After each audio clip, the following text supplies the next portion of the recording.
Why is it important to ask for what you want in a relationship?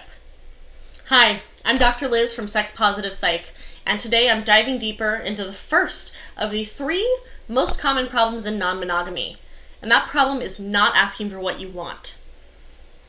So imagine this. You're going out with someone, you're going on a date, you thought everything was going to be fine, then you get to the date and you can kind of tell that something's not working. And you ask them and you're like, hey, is everything okay? They say, oh yeah, it's fine. And you look at them and you're like, it seems like something's not okay. Like, what's going on? Tell me what's going on. They're like, oh no, it's fine. Have any of you ever had that experience? I know I have. The thing is, most of us aren't mind readers. Most of us are really terrible, in fact, at guessing what's going through other people's heads.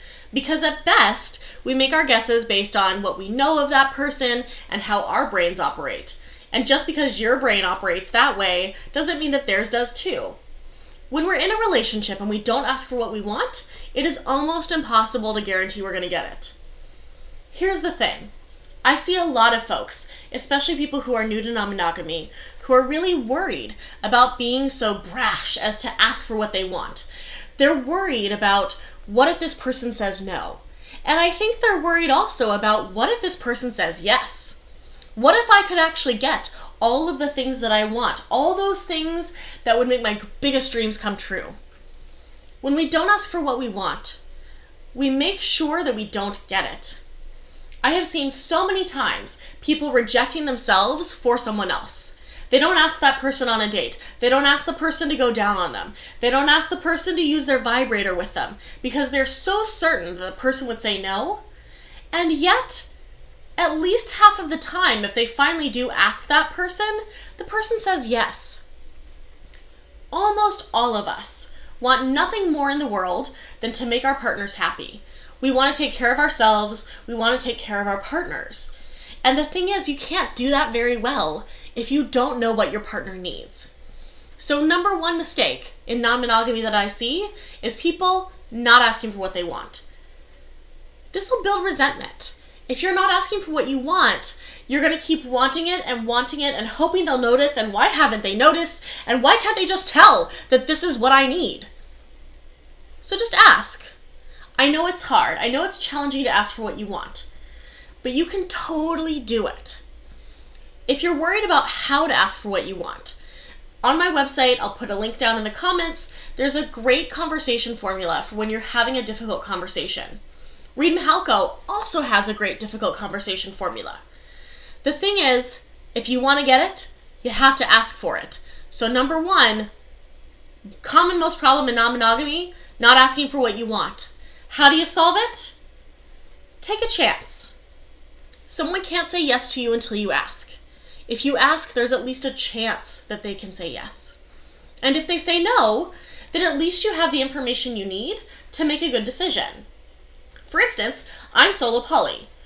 If I ask someone, if I tell someone that I need to go on dates with other people, and they say that that's not okay with them, I know that person isn't a good fit for me.